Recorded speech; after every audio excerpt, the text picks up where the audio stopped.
आहे, ॲप आहे, त्याच्यामध्ये कीर्तिकर हे एका मताने पुढे दिसत आहेत।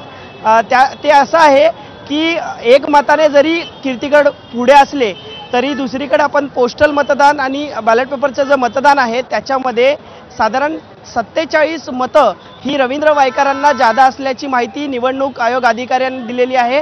त्यामुळेच आता वायकरांचा विजय हा घोषित करण्यात आलेला आहे। आणि आपण एकंदरीत पाहिलं तर या मतमोजणी केंद्राच्या बाहेर रवींद्र वायकर यांचे कार्यकर्ते पदाधिकारी देखील जमलेले आहेत। मोठ्या प्रमाणात पोलीस बंदोबस्त देखील या ठिकाणी तैनात असल्याचं आपल्याला पाहायला मिळत आहे। काही वेळापूर्वीच आता शिवसेनेचे नेते शीतल म्हात्रे असतील, राहुल कनाल असतील यांनी देखील या ठिकाणी जल्लोष साजरा केला।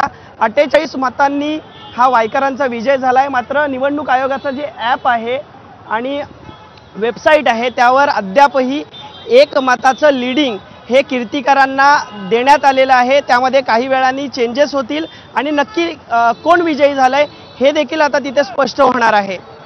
बरोबर आहे। मात्र ज्यावेळेला संपूर्ण ही आकडेवारी समोर येताना दिसते, एकमेकांविरोधातले आक्षेप घेतले जाताना पाहायला मिळतात, मात्र खरा निकाल सगळ्यात आधी आपण एबीपी माझाच्या माध्यमातून पोहोचवणार आहोत। मात्र हा ट्विस्ट येण्यामागचं मुख्य कारण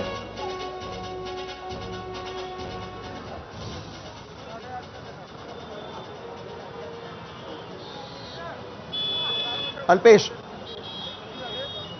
हे ट्विस्ट येण्यामागचं मुख्य कारण असं आहे की आपण सुरुवातीपासून पाहिलं तर आज सकाळपासून ज्या वेळेला मतमोजणी सुरू झाली तेव्हापासून रवींद्र वायकर आणि कीर्तिकर यांच्यामध्ये चुरशीची लढत पाहायला मिळाली। कधी वायकर पुढे होते तर कधी कीर्तिकर पुढे होते। शेवटी आपण पाहिलं तर कीर्तिकर यांनी 681 मतांची लीड घेतली होती आणि काहीच वेळात त्यांच्या विजयाची घोषणा देखील केली जाणार होती।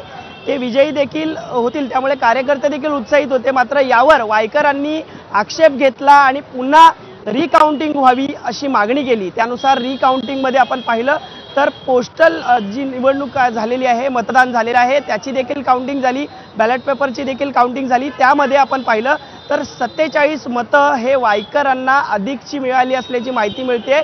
तसेच दुसरीकडे जी मतमोजणी शेवटच्या टप्प्यात पार पडली त्याच्यामध्ये एक मत हे वायकरांना अधिकचं मिळालं असल्याची माहिती या ठिकाणी जे निवडणूक अधिकारी आहेत त्यांनी देखील दिली होती। आणि त्यामुळेच रवींद्र वायकर यांना 48 मतांनी विजयी घोषित केल्याची माहिती काही वेळापूर्वी आतमध्ये मतमोजणी केंद्र आहे त्यामध्ये मीडिया सेंटर आहे तिथे देखील सांगण्यात आलं। मात्र यावर आजही कीर्तिकर यांचा आक्षेप आहे। ठाकरे गट व महाविकास आघाडीचं म्हणणं आहे की पुन्हा एकदा रिकाउंटिंग व्हावी, या ठिकाणी पुन्हा एकदा निवडणूक व्हावी असं या ठिकाणी ठाकरे गटाचं व महाविकास आघाडीच्या नेत्यांचं म्हणणं